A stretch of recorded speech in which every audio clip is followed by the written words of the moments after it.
땅에 세워진 십자가 언약.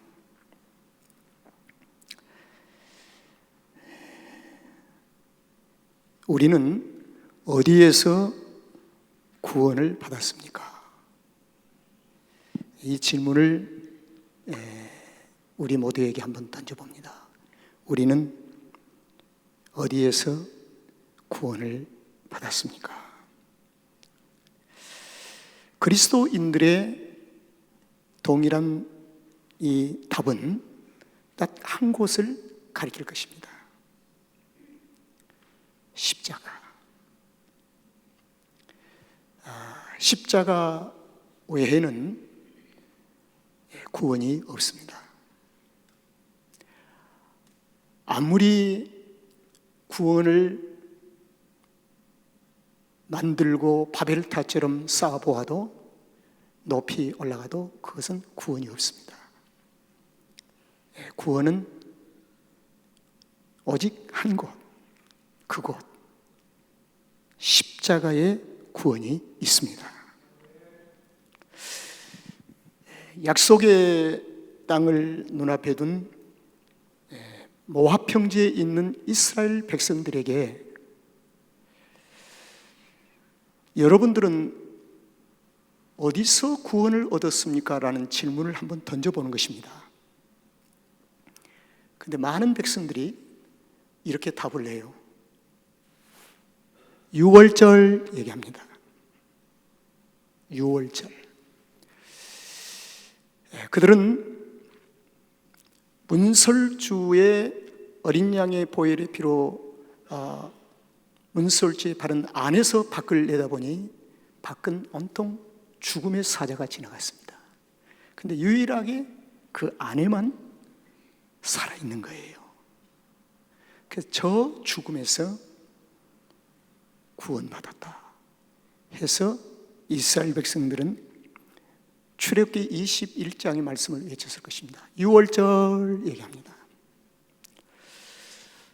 또 광야에 나와 있는 이스라엘 백성들에게 동일한 질문을 던졌다면 유월절이라고 얘기한 자들도 있지만 또 혹자는 이렇게 얘기했을 것입니다.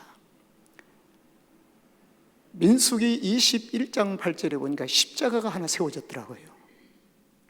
그 십자가는 장대에 매달린 놋뱀. 이 놋뱀은 저주를 받으신 예수 그리스도를 상징합니다. 주님이 저주를 받으신 것입니다. 우리가 받아야 할 저주를 주님이 대신 받으신 거죠. 그래서 장대에 달린 놋뱀을 쳐다본 자는 살리라, 바라본 자는 살리라 그랬는데 온통 광야에서 불뱀에 물려가지고 다들 신음하며 죽어가고 있는 이때 갑자기 장대에 놋뱀을 달아 세워라, 그리고 바라본 자는 살리라. 그 소리가 200만이 넘는 이스라엘 전 진영에 메아리를 칩니다. 그래서 그들은 무심코 의도적으로 그 소리에 이끌려서 장대에 매달린 놋뱀을 쳐다본 순간에 살아났습니다. 그래서 이스라엘 백성들에게는 너희들이 구원받은 곳이 어디냐라고 묻는다면 어떤 이는 유월절, 어떤 이는 민수기 21장에 있는 장대에 달린 놋뱀을 쳐다보았더니 살았습니다. 두 가지를 분명히 얘기할 거예요. 구원받은 지점을 정확하게 얘기할 것입니다. 유월절은 어린 양의 죽음입니다. 어린 양의 죽음. 불뱀에 물려 죽어가는 백성들에게 대신 그 죽음을 안으시고 저주를 받으신 그 장대에 달린 놋뱀을 바라보는 자. 이 유월절과 장대에 달린 놋뱀의 두 가지를 하나 묶어서 보았더니 이것이 바로 십자가라. 십자가. 그래서 십자가 외에는 구원이 없습니다. 저와 여러분이 유일하게 십자가에서 구원받은 줄로 믿습니다. 십자가, 십자가. 그래서 구약과 이 신약은 십자가에서 구원임을 영원히 선포합니다. 그래서 구원은 십자가라고 한다면 이 십자가는 영원한 것이에요. 그 십자가는, 구원받은 십자가를 성경에는 잊지 마라, 잊지 마라. 너 잊어서는 안 돼. 꼭 기억하고 살아야 돼. 혹시 잃어버릴까 봐서 하나님이 때로는 고난을 주시기도 하고 또 시련을 줘.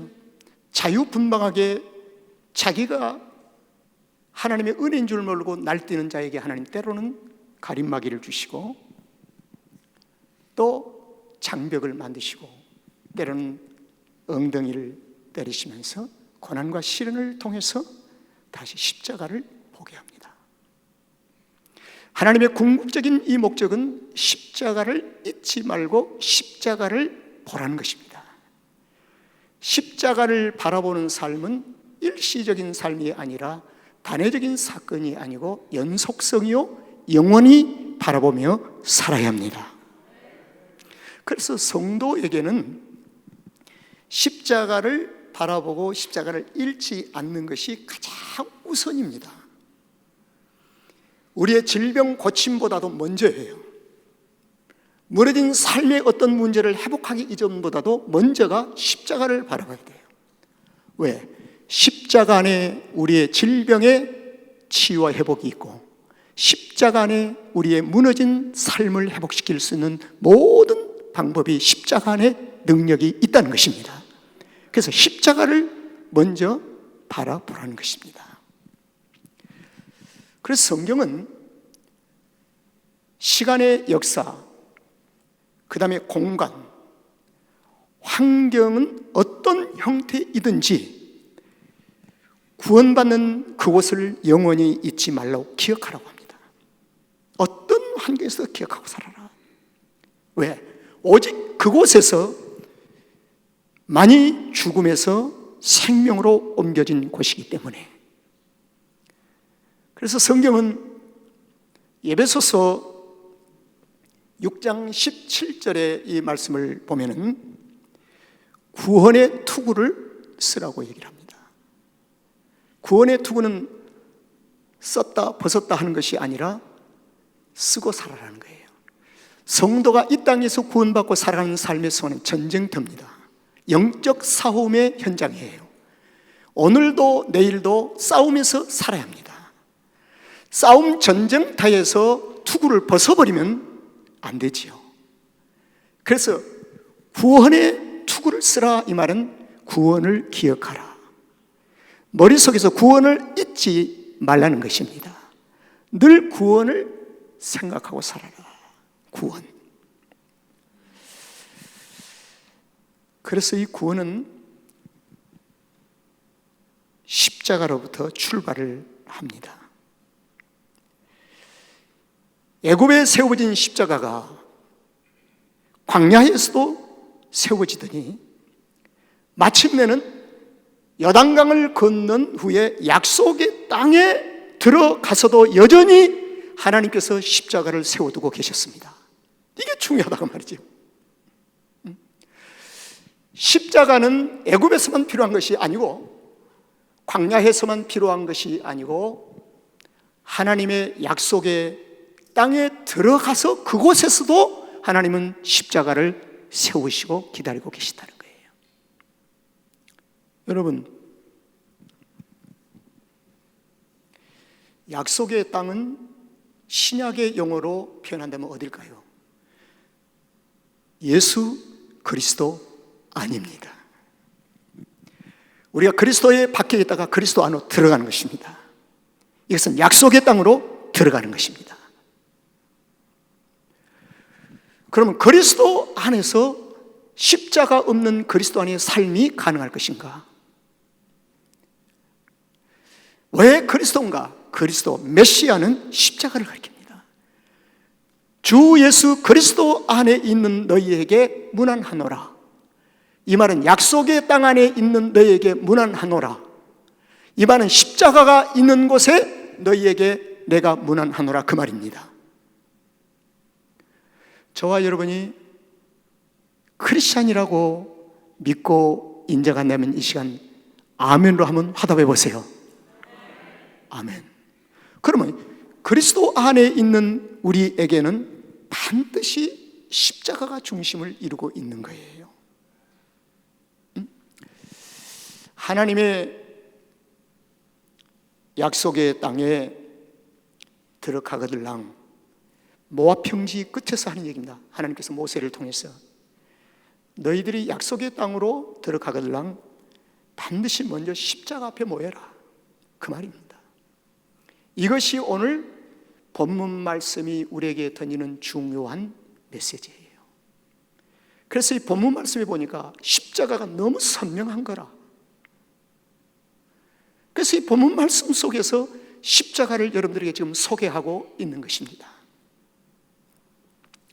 자, 27장 12절을 보겠습니다.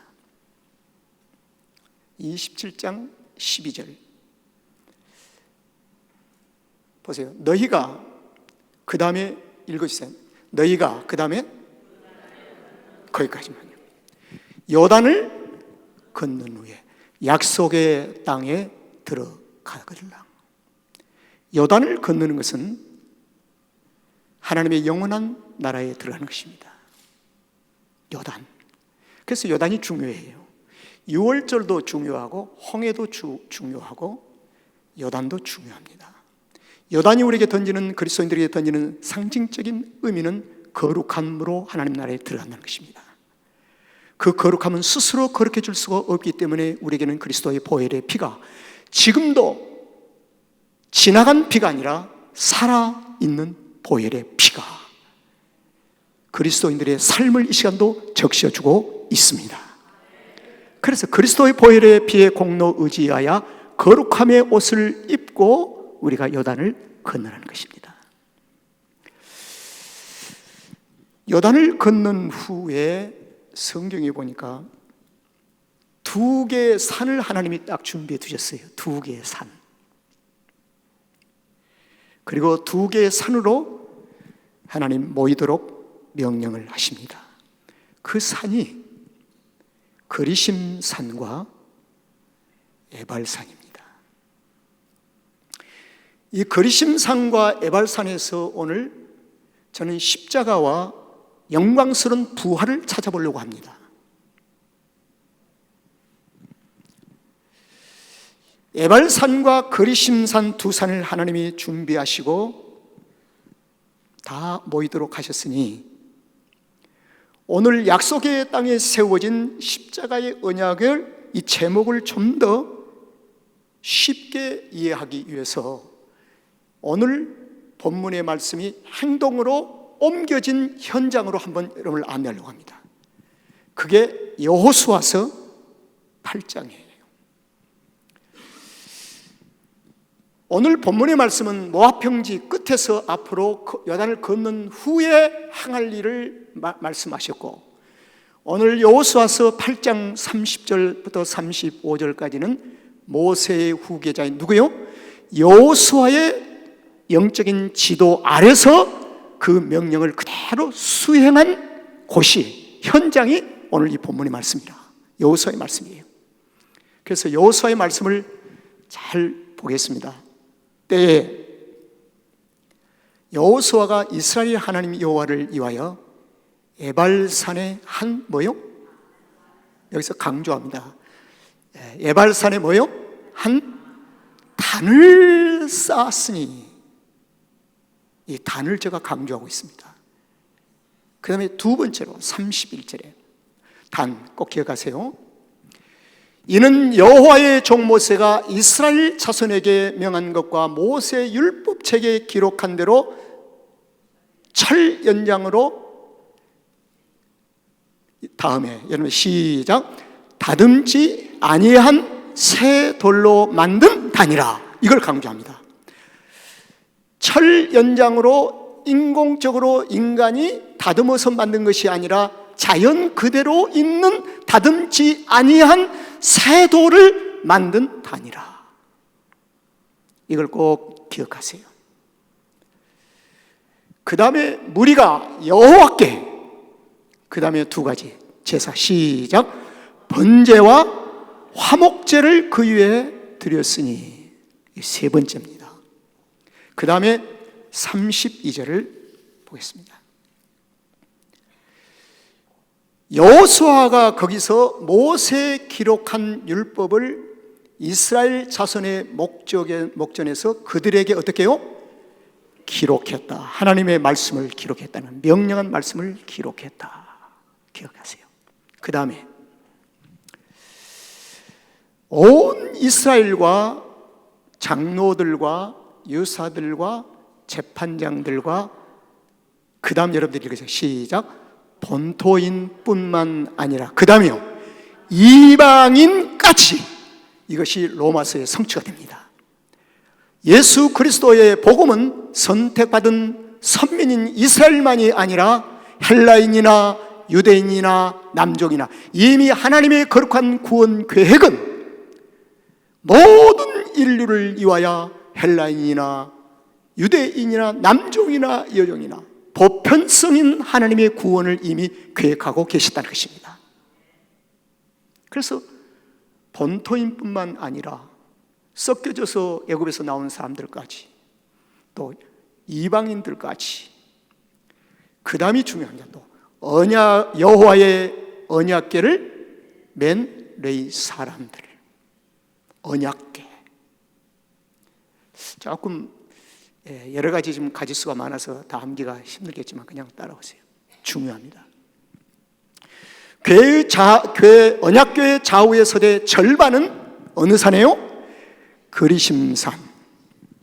절반은 어디요? 에발산. 여러분, 이스라엘은 12지파지요. 그 중에서 6개의 지파는 그리심산에 서고 6개의 지파는 에발산에 설 것이니라 나눴다는 것입니다.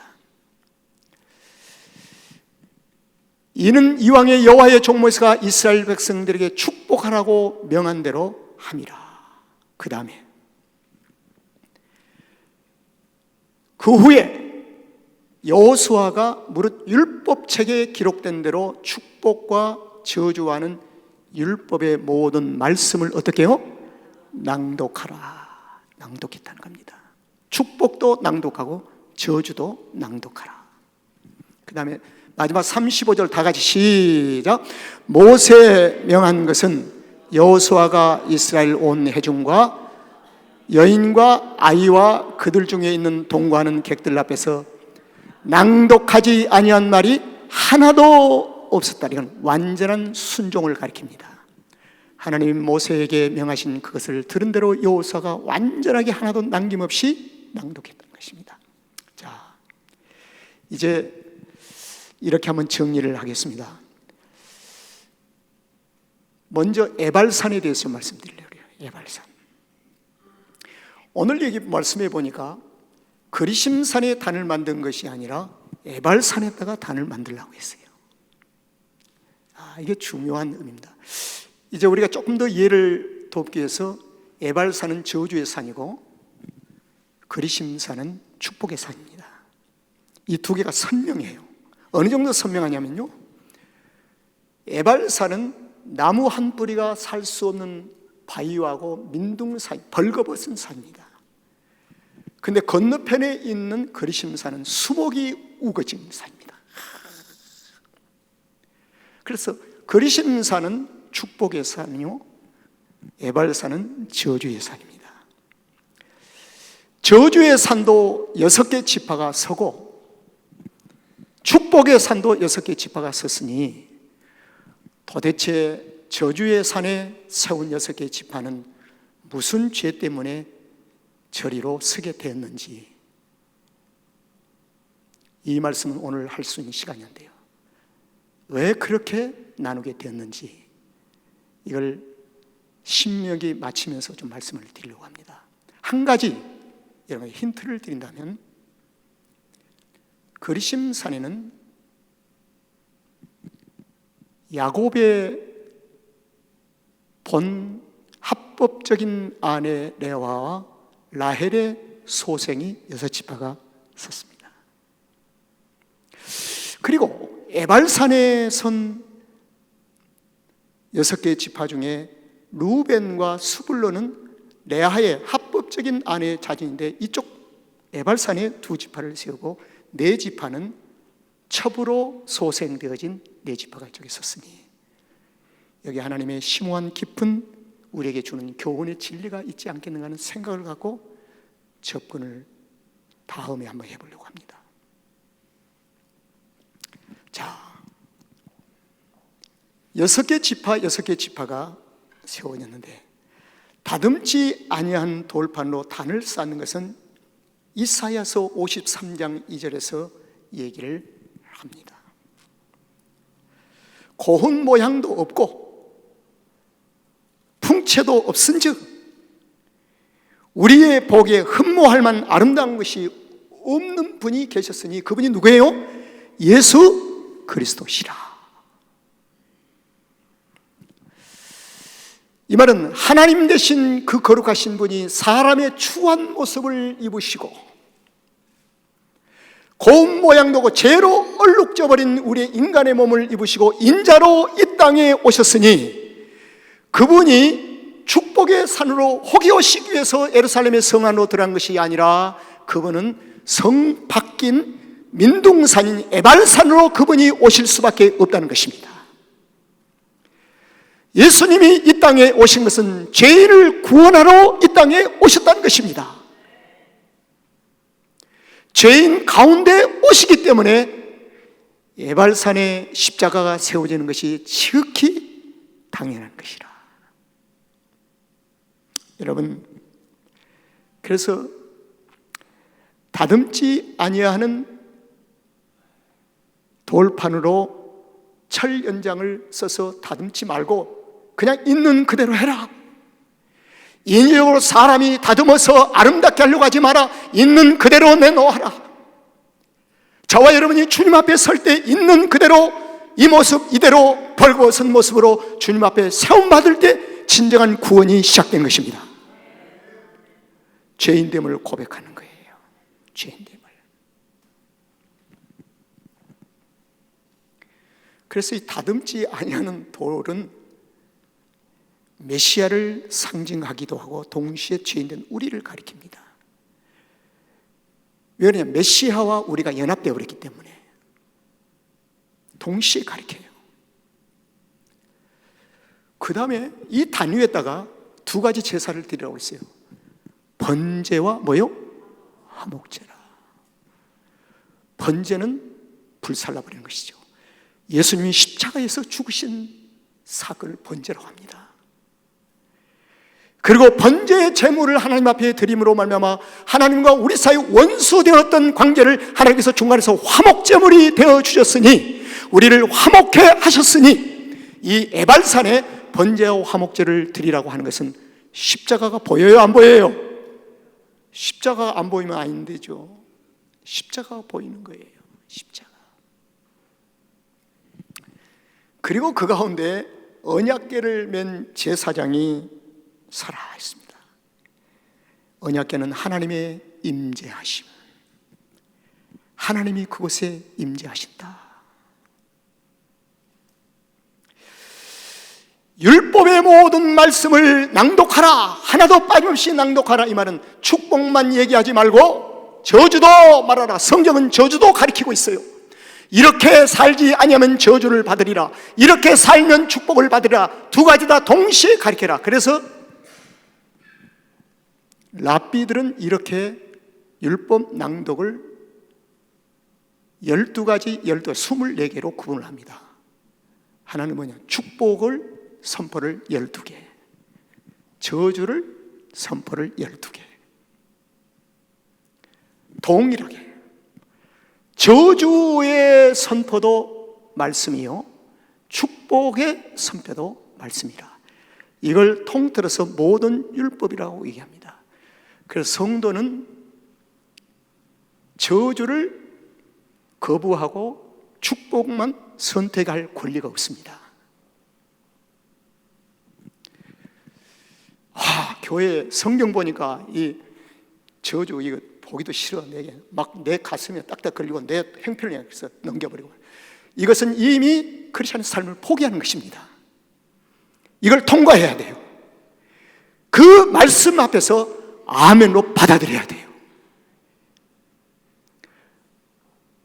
내가 탐심을 갖고 음란하고 강도짓을 하고 하는데 성경 보니까 강도지 마라, 음란하지 마라. 아이고 이 말씀은 내게 안 돼. 지금은 당장 안 돼. 나중에 하더라도 안 돼. 이것은 크리스천의 삶을 포기하는 것입니다. 복음을 포기해버린 거예요. 복음을. 그렇기 때문에 복음을 포기하면 생명이 죽어가기 때문에 저주가 덮어버리는 거예요. 이거 놀랍지 않아요? 원래 진리가 그래요. 이게 진리가. 그러니까 성경에서 하나님 말씀이 부딪히는 것이 은혜라. 내게 부딪히고 마음에 찔림을 받는 것이 은혜라. 그 말씀을 십자가의 보혈로 통과를 해야 합니다. 십자가의 보혈로 이겨내야 그 가운데 그리심산을 갈 수가 있습니다. 여러분, 온 이스라엘이 본토인과 이방인도 같이 모였대요. 그래서 제가 오늘 금주의 인사가 우리는 주님의 뭐예요? 지체. 자신을 지체 이상으로 생각하지 마세요. 지체에 대한 책임을 가지세요. 지체의 주인의식을 가지는 게 중요합니다. 여러분들보다 목회자가 더 힘들겠죠. 나는 좋은 말께 지체입니다. 이 고백이 어려울 수도 있습니다. 그러나 지체입니다. 지체 이상의 권한을 주님이 내게 부여하지 아니했다는 사실을 알 때 진정한 그리스도의 몸을 세워갈 수가 있습니다. 세워갈 수가 있습니다. 자, 이제 이렇게 한번 얘기하겠습니다. 만약에 우리 앞에 에발산과 그리심산 두 산을 놓고 뛰어가서 선점하고 6개 지파에 한정이 숫자가 되어 있으니까 선점하라고 선택하라고 하면 여러분들 어디로 달려가겠어요? 자, 이제 손을 들어서 표해 보겠습니다. 자, 에발산을 먼저 찾아갈 사람 손 들어 보세요. 나는 손 들었어요. 그리심산을 먼저 찾아갈 사람 손 드세요.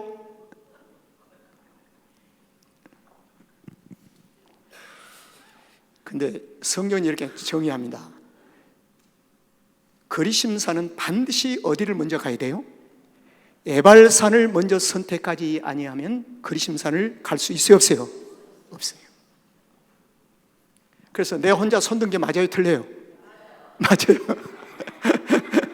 맞아요. 내가 먼저 손든. 그 지혜야. 지혜.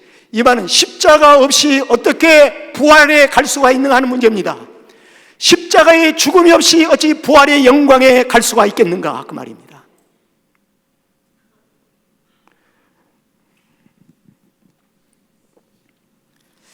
이제 다시 한번 묻겠습니다. 에발산과 그리심산이 있을 때 에발산을 먼저 가실 분 손 들어 보세요. 아이고 할렐루야, 할렐루야.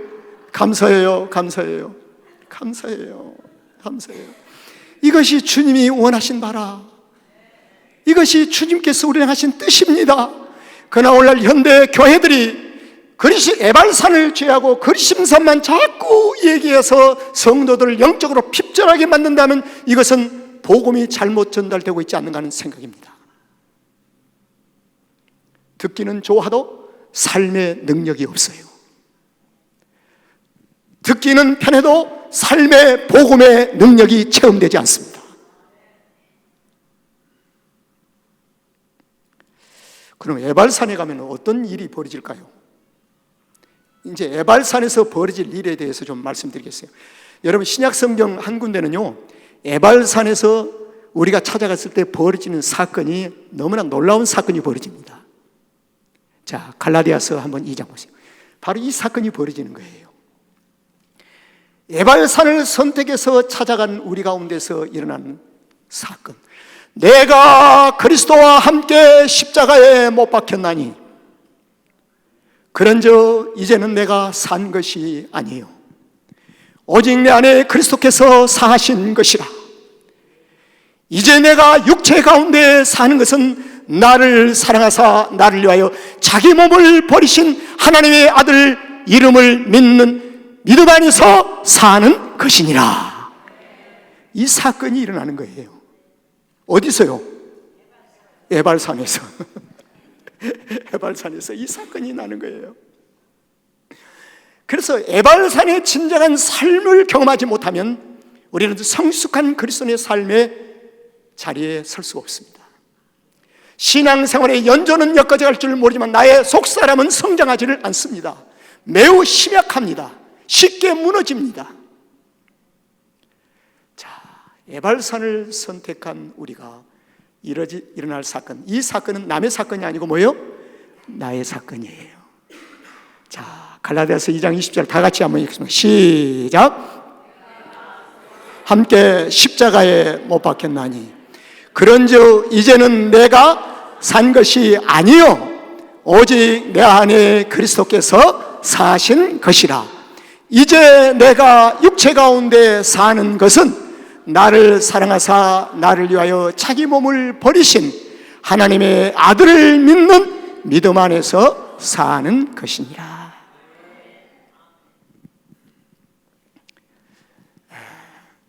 이 신앙 고백은 에발산에 선택하여 찾아간 사도 바울의 신앙 고백입니다. 바울은 다메섹에서 예수님을 만나기 전에 바울은 그리심산을 먼저 선택해서 찾아가려고 합니다.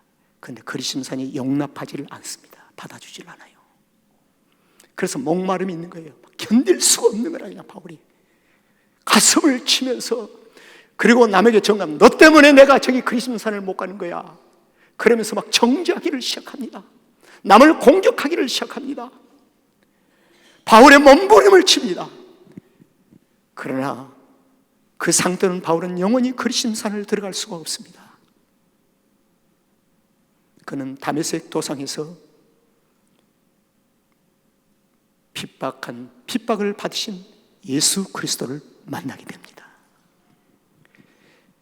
거기서부터 에발산의 신앙의 고백이 되었는데 바로 갈라디아서 2장 20절의 고백이 사도 바울의 고백입니다. 내가 십자가에 함께 못 박혔나니 그리스도와 함께. 그리고 그는 이지하게 그리심산 가는 거예요.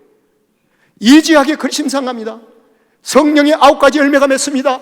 내가 항상 기뻐하노라. 그리고 감사한다.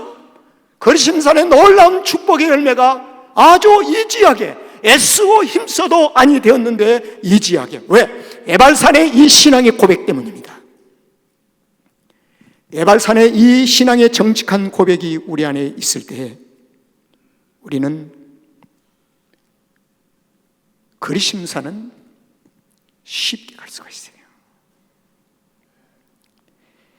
여러분, 에발산은 저주 아래 있는 산입니다. 발가벗은 곳, 생명이 없는 곳, 이만은 죽음입니다.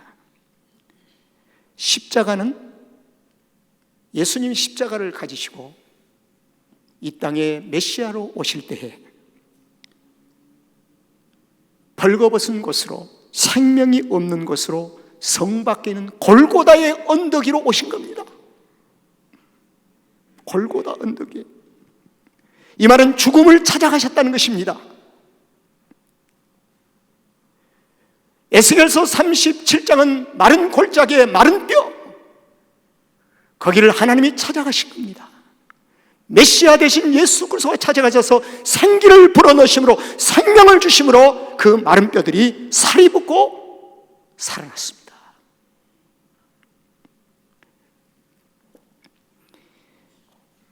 그리심산을 찾아오신 주님이 아니고 어디를 찾아오셨다고요? 에발산을 찾아오신 주님. 세상에 오신 예수님은 에발산에 세워진 형틀인 십자가에 기꺼이 죄 심판을 받으시고, 그리고 십자가 위에서 언약을 선포하십니다. 간단합니다. 십자가에서 언약을 선포하세요. 언약은 뭐냐? 나를 따르라. 네 십자가를 지고 나를 따르라.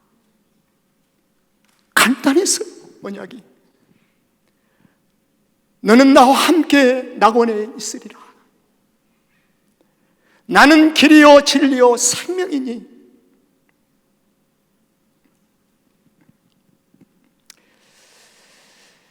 두 산, 그리심산과 에발산 그 가운데에 언약궤를 맨 제사장인 레위 사람이 이제 크게 언약을 선포합니다.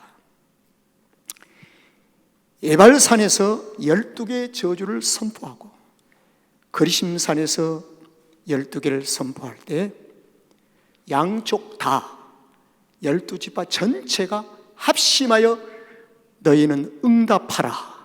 너희는 아멘할 지어다. 아멘을 요구하십니다. 아멘.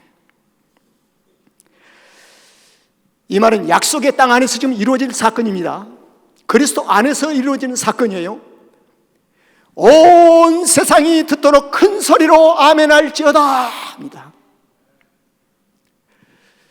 우리는 세상에도 I'm Christian, 내가 그리스도인이라는 사실을 온 세상에 알리는 것입니다. 죄 지을 때는 그리스도인이라는 사실을 숨겨버리거나 생각이 싫거나, 이게 더 무서운 죄가 아니겠어요? 죄 가운데 죄를 짓는 가운데 여전히 당신은 크리스찬이라, 죄를 생각할 때도 여전히 당신은 크리스찬이라.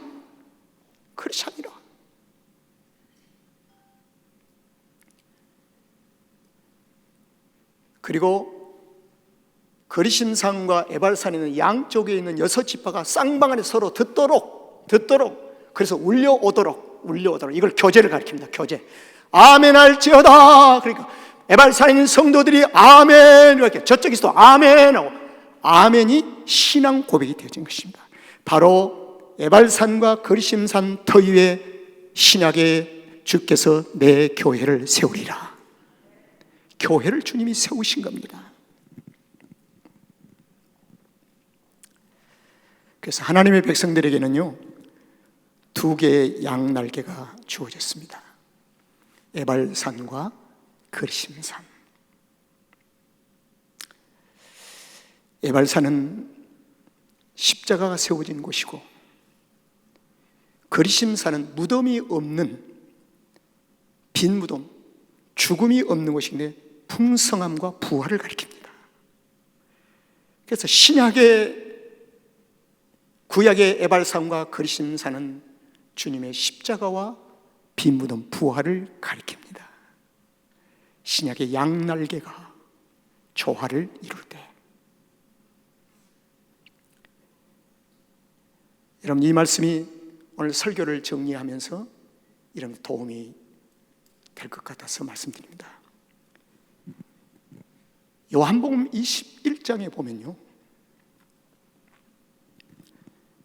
십자가의 주님 죽음을 보고 그 죽음에서 무덤에 내려간 장사를 지내는 예수님의 무덤을 보고 거기서 제자들은 삶을 멈춰버립니다. 그리고 요한복음 21장에 보니까 시몬 베드로가 나는 말이야 이제 물고기나 잡으러 갈래. 그리고 3년 전에 주님으로부터 부름받았던 그 갈릴리 호숫가로 떠납니다. 눈에 보이는 그리심산을 갈릴리 호숫가에서 보는 거예요. 찾으려고 하는 거예요. 이건 인간의 욕심에 이끌림을 받는 풍요를 추구하는 것입니다. 그리스도인들은 그리스도의 밖에서 풍요로움을 추구하는 것은 모든 것이 헛되고 헛됩니다.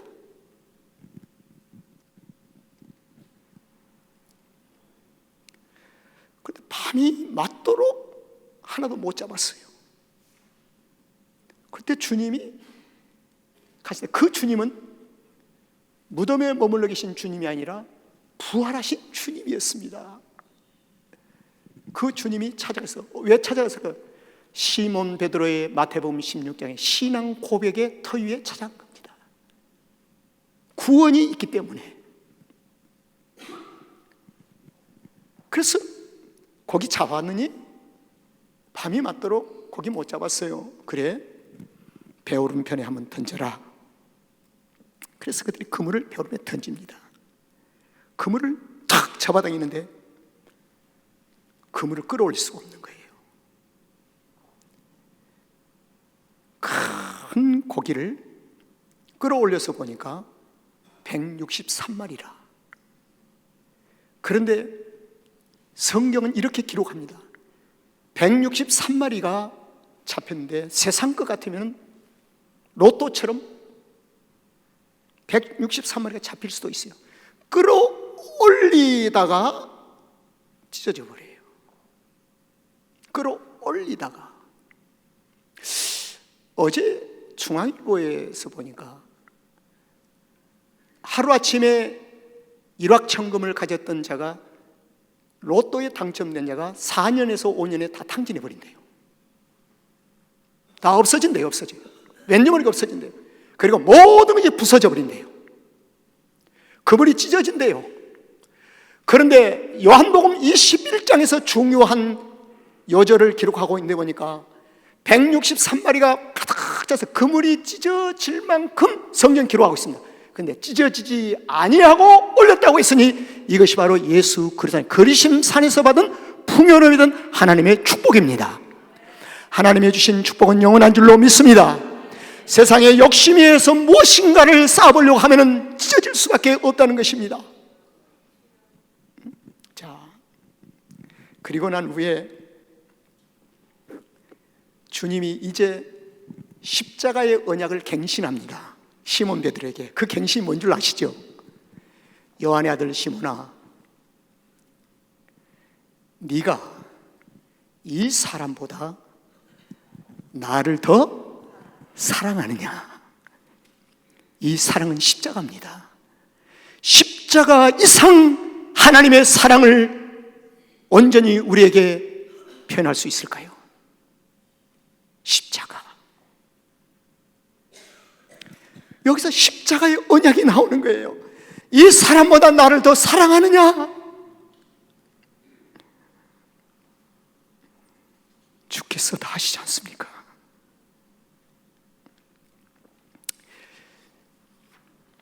예발산을 받아들이지 아니한다면 그리심산에 갈 수가 없습니다. 따라합시다. 그리스도인들의 생애는 십자가의 언약이 매 순간 호흡하는 것처럼 갱신되어야 합니다. 십자가의 언약. 성경 시작이 언약으로 시작한 거 아시지요? 죄를 짓기 전부터. 창세기 1장 2장에 보면 하나님께서 만물을 창조하고 마지막에 사람을 창조하시고 아담과 하와를 만드시고 그 에덴 동산 중앙에 2개의 나무를 두셨습니다. 하나는 생명나무, 하나는 선악과를 알게 하는 나무. 선악과를 알게 하는 나무를 먹으면 정령 모여 죽으리라. 2개.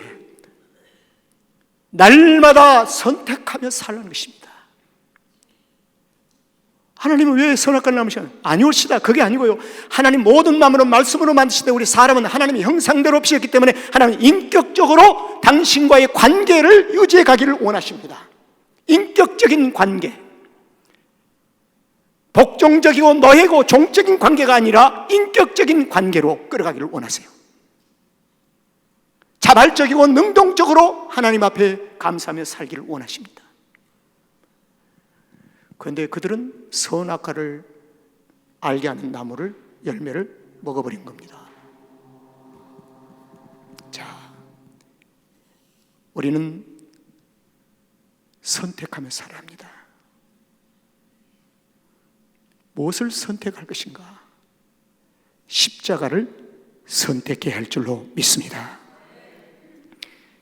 십자가 아래서 날마다 우리에게 요구하는 것이 아멘할지어다. 아멘. 이 아멘은 예수님 자신이 아멘으로 생애를 마치셨습니다. 예수님 자신이. 아멘은 순종입니다. 그래서 신명기 27장 28장에 보면 순종함으로 받는 복과 불순종함으로 받는 저주가 나옵니다. 그걸 율법으로 받아들이지 말고 십자가에서 주신 은혜로 한번 받아보세요.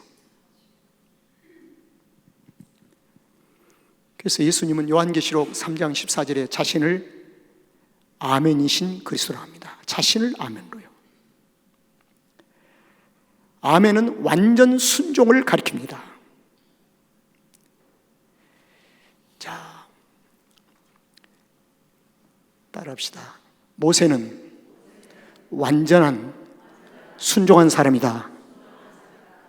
목사님 지난주는 뭐 실패한 모세라고 그러더니 또 왜 앞뒤가 틀리네요. 아닙니다. 신명기 34장을 보면요, 비스가산 꼭대기에 올라가서 하나님이 요구하십니다. 너는 나의 거룩함을 나타내지 못했기 때문에 그리로 들어갈 수 없다. 아멘. 순종했습니다. 순종. 120세 했는데 아직도 기력이 있고 눈도 밝고 건강한데 나의 계획이 너는 여기서 멈춰야 한다. 아멘. 아멘. 이게 순종 아니에요? 그래서 모세가 하나님의 계획에 완전히 마지막 순종함으로, 비스가산에서 순종함으로, 그래서 어떤 학자들은 모세가 죽지 않고 승천했다고 합니다. 천사가 직접 장례를 치렀다고 합니다. 설령 죽었다 한다 할지라도 모세는 죽음 밖에 있는 생명으로 다시 살아났으니, 변화산상에 예수님과 함께 엘리야와 함께 나타났으니 모세는 완전 순종함으로 들어가는 축복을 누리게 되었습니다. 십자가의 언약을 한번 깊이 묵상해 보시길 바랍니다. 한 주간 동안도 십자가의 언약 앞에 순종.